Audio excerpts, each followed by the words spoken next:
by Ryan Sullivan and Dante Ramirez.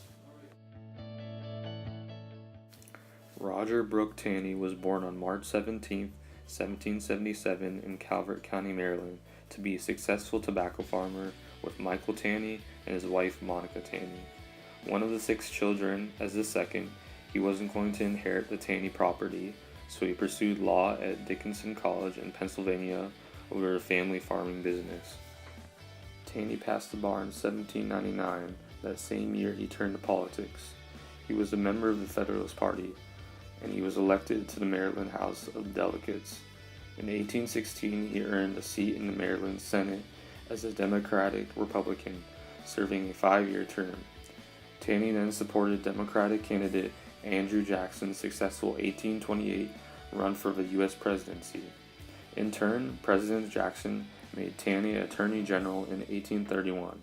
In this role, Taney assisted the president in dismantling the Second Bank of the United States. This led to a recess appointment as Secretary of the Treasury in 1833. However, Taney's nomination was rejected by Senate vote of 28 to 18, marking the first time Congress had nixed a presidential nominee's confirmation for a cabinet post. When Chief Justice John Marshall died in 1836, Jackson re-nominated his ally and Taney was confirmed, becoming the 5th Supreme Court Chief Justice as well as the first Roman Catholic to lead the United States highest court. On March 15, 1857, Taney delivered a pro-slavery decision in the Dred Scott v. Sanford case, marking how he would be remembered historically. Scott, a slave in the Free State of Illinois and Free Territory of Wisconsin, won his freedom when he moved to Missouri, a slave state. The 7-2 decision written by Taney ruled against Scott, declaring that African Americans were not United States citizens. Thusly had no right to sue. The Chief Justice also stated that the Congress could not forbid slavery in the U.S. territories.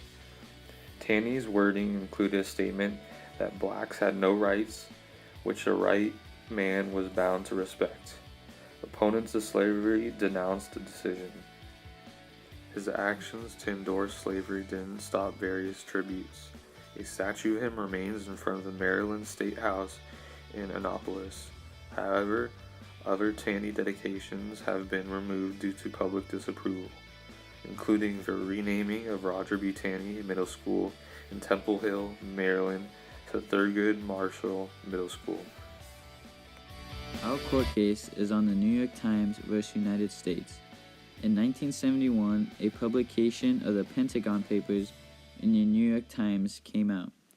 The term referred to a classified government history of America's involvement in Vietnam. The study was leaked to the Times by one of the co-authors, Daniel Ellsberg. Nixon tried to block the publication, but in the New York Times vs. United States case, the Supreme Court ruled against the administration.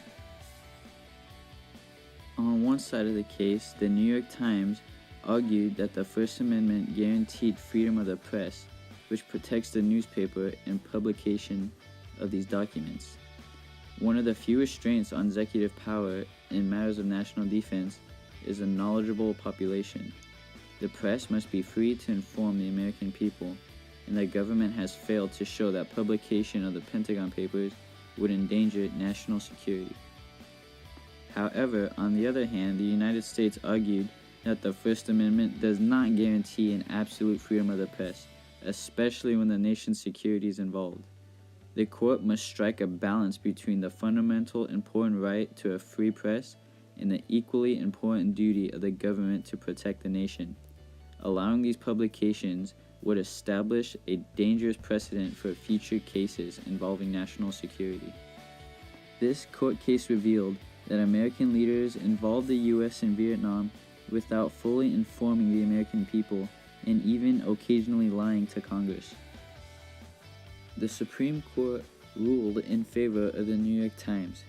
It stated that the New York Times had the right to publish the Pentagon Papers and that the Pentagon Papers were not a threat to national security. As a result, the American people found out that the government was lying to them and wasn't telling the whole truth about the Vietnam War.